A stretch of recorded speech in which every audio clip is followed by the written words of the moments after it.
समय पर ऐसा नेविगेशन सिस्टम नहीं था, बल्कि तब परमेश्वर की ओर से भेजा गया कि डिवाइन सिस्टम था, डिवाइन नेविगेशन सिस्टम था उस समय। जब हम प्रभु के वचन में पढ़ें, गिनती 9 अध्याय उसकी 15 आयत से जब हम पढ़ते हैं, जिसमें लिखा कि जिस दिन निवास जो साक्षी का तंबू भी कहलाता है खड़ा किया गया, उस दिन बादल उस पर छा गया। संध्या को वह निवास पर आग सा दिखाई दिया और भोर तक दिखाई देता रहा।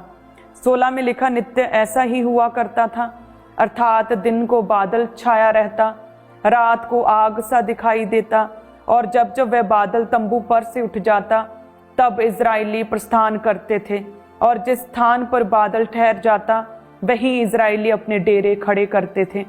यहोवा की आज्ञा से इजरायली प्रस्थान करते थे और यहोवा ही की आज्ञा से वे अपने डेरे खड़े भी करते थे। और आगे वचन लिखा 22 में कि वे बादल चाहे 2 दिन, चाहे 1 महीना, चाहे वर्ष भर, जब तक निवास पर ठहरा रहता तब तक इजरायली अपने डेरों में रहते और प्रस्थान नहीं करते थे। और 23 में लिखा कि यहोवा की आज्ञा से वे अपने डेरे खड़े करते और यहोवा ही की आज्ञा से वे प्रस्थान करते थे।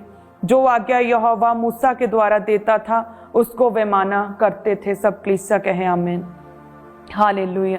सो जिस तरह से ये परमेश्वर का वचन में लिखा कि जब कहते हैं कि निवास साक्षी का तंबू, मिलाप का तंबू खड़ा किया गया, कहते उसी समय उस तंबू के ऊपर एक बादल छा गया, और कहते सारा दिन तो वो बादल छाया रहा, और रात के समय में कहते वो बादल आग सा दिखाई दिया, और भोर तक, अर्ली मॉर्निंग तक सेम इसी तरह से दिखाई देता रहा।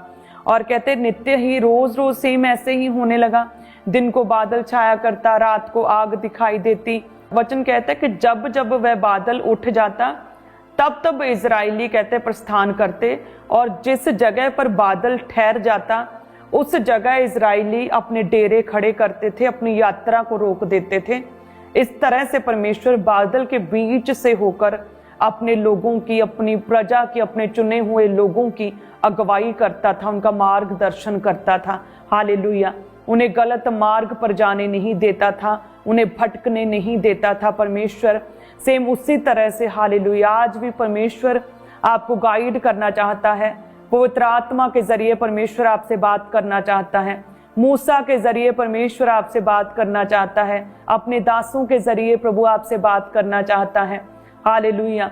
सो यदि आज आप अपने आप को थोड़ा अलगताई में जाकर दुनिया के शोर को, फिल्मी गाने, उन चीज़ों, गंदी वीडियोस, वो बचकानी बातें, गंदे मजाक, वो दुनियावी शोर को यदि बंद करके पवित्र आत्मा की आवाज़ को सुनेंगे, और जैसे मूसा की बातों को जैसे जैसे जब जब सुनते इजरायली तो वो फायदे में रहते थे, परमेश्वर भी उनसे प्रसन्न रहते थे और वो अपने जीवन को आसानी के साथ बिताते थे।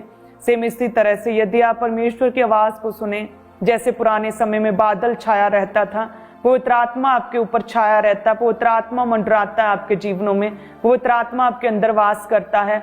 जैसे उस समय मूसा था इजरायलियों के बीच में, उसी तरह से परमेश्वर ने अपने दास को, अपोस्तल जी को आपके लिए भेजा है। सो यदि हम प्रभु के दास के द्वारा की गई प्रार्थनाओं को ग्रहण करें, उनके द्वारा दिए गई गूढ़ बुद्धि की बातों को सुने, समझें, उन पर मन लगाएं, उनकी टेस्टमनी को यदि फॉलो करें, और यदि हम पवित्र आत्मा की आवाज़ को सुने, अपने आप को डेली पवित्र आत्मा के साथ भरें, तो किस तरह से सोचिए परमेश्वर अपने डिवाइन नेविगेशन सिस्टम के थ्रू आपको चलाएगा। और जब परमेश्वर चलाए तो दुनिया में ऐसी ताकत कोई है क्या जो आपको रोक सके, जो आगे बढ़ने से रोक सके, जो आपको गिरा सके, जो आपको गलत गाइड कर सके।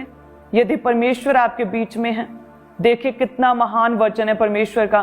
कहते हैं कि बादल उस निवास, उस परमेश्वर की उपस्थिति वाले स्थान के ऊपर ठहरा रहता था, और कहते जब बादल छंटते थे, बादल उठ जाता था, तब इजरायली कहते हैं प्रस्थान करते थे, यात्रा के लिए जंगल में आगे बढ़ते थे। जैसे ही जिस जगह पर कहते हैं बादल रुक जाता था, उसी जगह पर सारे इजरायली, लाखों की भीड़, और कहते हैं उसी जगह पर अपने डेरे खड़े करते थे।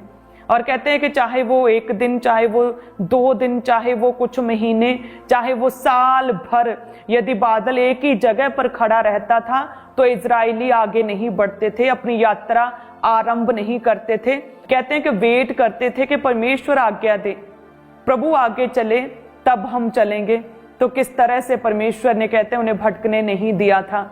जैसे जैसे वो परमेश्वर के करीब रहे, उनकी आंखें बादल की ओर, वाचा के संदूक की ओर और प्रभु के दास मूसा की ओर लगी रहती थी, परमेश्वर की बातों की ओर लगी रहती थी। जो मैसेज मूसा इजराइलियों को देता था, परमेश्वर का मैसेज, उसकी ओर उनकी आंखें, उनके कान लगे रहते थे। तो कहते हैं कि वो अपने जीवन में आसानी के साथ अपनी सारी विपत्तियों को पार करते हुए आगे बढ़ते थे। हालेलुया। सेम उसी तरह से है कलीसिया, हमारा परमेश्वर एक सा रहने वाला परमेश्वर कभी भी बदलता नहीं है। जिस तरह से परमेश्वर इजराइलियों को लेकर गया, हालेलुया, अपने बड़े दाहिने हाथ के साथ परमेश्वर उन्हें किस तरह से बचाकर लेकर गया, यरीहो की दीवार को परमेश्वर ने किस तरह से गिराया, हालेलुया, मार्गदर्शन कहते बादल के रूप में